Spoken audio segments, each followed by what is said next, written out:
So my name's Adam, I'm a writer and director, and I've been struggling with whether I should put this video out for a very long time, but I ultimately came to the conclusion that I had to tell people about what happened. So in October of 2014, I began writing a screenplay called Little Brother. This was the project I poured my heart and soul into. I interviewed medical students and doctors to get the story right. I even went so far as to storyboard the entire film so that I could show potential producers my vision. I guess you could say that Little Brother was my passion project. I had other screenplays, but this was the one I cared about more than anything. So in January of 2021, I heard of an upcoming feature film called Malignant. And the more I dug into it and the more I researched Malignant, the more similarities I found between it and my own screenplay, Little Brother. In fact, the similarities grew to be so substantial that I'm currently pursuing this matter legally.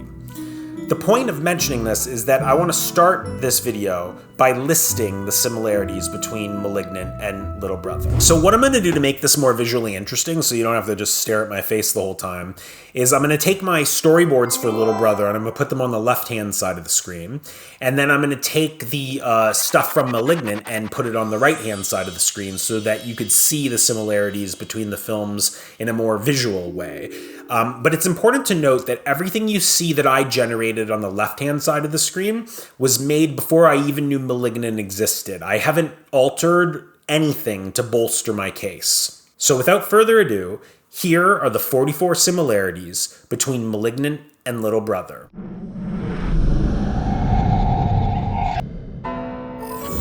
Both works feature a twist revelation that the main female character has her twin brother absorbed inside her in the form of a malignant tumor. Both works have violent murders happen in the first half, and then it is revealed through the twist that the murders were done by the main female character. Both works reveal that the main female character's body was being controlled by the twin/tumor inside of her. Both works have gruesome procedures focused on doctors performing surgery on the twin attached to the body of the female protagonist. In both works, during the surgical procedures, the twin assumes control of the female protagonist's body and uses it to wreak havoc. Both works include a female main character who has nightmarish visions. Both works feature a female main character who is the survivor of a traumatic childhood. Both works have mystery-oriented midsections where we see the aftermath of violent murders, and the audience does not know how these people died. Both works later reveal that it was the main female character committing the murders. Both works have an inciting incident where the main female character is the victim of violence at the hands of a man. The jostling the female endures in this violent encounter causes the twin tumor inside of her to awaken. In both works, the female protagonist then stabs the man who is violent with her in the head with a knife. Both works end in a showdown as the female main character's two sides battle as she fights to gain control of her own body.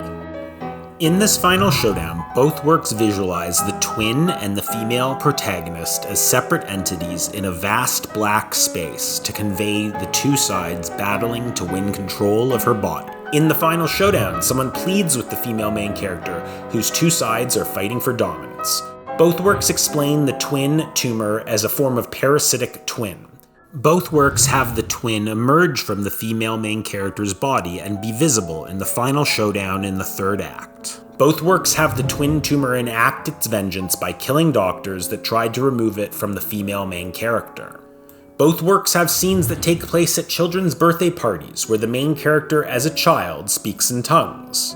In both works, during the evening of the birthday party, the twin takes over the main female character's body and attempts to use her to stab someone. Both works feature the female main character walk around in a grotesque and distorted fashion when the twin/tumor is controlling her body. Both works have the main female character as well as the investigating police officer discover a decomposed body in a bathtub. Both works give the twin/tumor a motivation of revenge. For example, the doctors hurt the twin/tumor living inside the protagonist, therefore they must be killed. Both works imply that the twin/tumor harbors resentment for being an unloved freak who is shunned by society. Both works have scenes of violence happening to doctors in hospitals at the hands of the main female protagonist as controlled by the twin/tumor inside of her. Both works have the main female protagonist's mother withholding information that holds the key to the mystery. Both works feature scenes of the main female character in a hospital as a teenager recovering from a violent incident from childhood. Both works feature scenes with the female main character as a teenager with a doctor working through trauma caused by the twin taking over her body and making her do things against her will. Both works have scenes where the main female character speaks about a voice inside her head. Both works feature scenes of hypnotherapy, where a therapist asks the female main character to close her eyes and revisit the past. During these scenes, the main female character describes what she sees as she recalls previously blocked memories from childhood. In both works, the hypnotherapy scenes are intercut with flashbacks that reveal the violent things the main female character did in her youth while controlled by the twin inside of her. In both works, the hypnotherapy scene climaxes with the twin taking over the female protagonist's body, causing her to jitter and thrash uncontrollably. In both works, the hypnotherapy scene ends with someone falling from a great height. Both works feature police officers investigating the grisly crimes perpetrated by the main female protagonist after the fact. Both works have the investigating officers arrest the main female protagonist at the end of the second act after they have compiled enough evidence that suggests she was the one committing the crimes. Both works feature a scene where the main female protagonist runs away from something frightening, shelters behind a door, and assures herself by repeating, "It's all in her head." In Malignant, the exact words spoken are, It's all in my head. It's all in my head.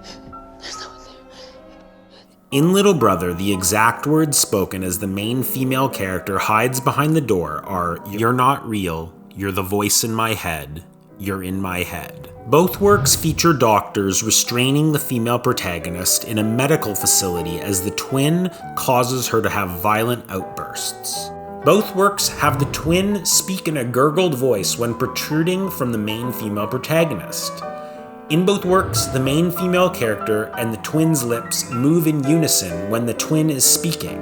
In the third act of both works, we flash back to the murders we have already witnessed to reveal it was the main female protagonist doing the killings, controlled by the twin inside of her. Both works foreshadow the ultimate revelation by having the female protagonist bleed from the area where the twin will eventually emerge from her body. Both works first refer to the twin as a teratoma, a real-life medical term.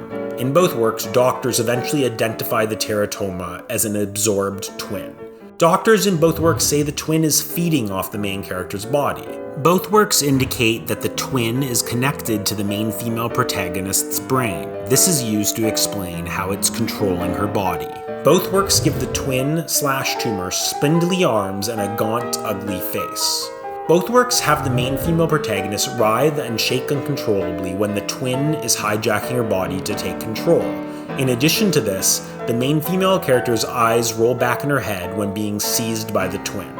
And finally, in Malignant, someone says, "He's been controlling her body like a puppet," when describing how the twin is hijacking the main female protagonist's body. And in Little Brother, someone says the exact line, "It's using her body like a puppet." I think Gabriel is interesting because, Gabriel is just something we've never actually seen before. The way that Gabriel operates, the way that Gabriel originated, the mythology behind him, his powers, and and his entire story is something unique, I think, for moviegoers.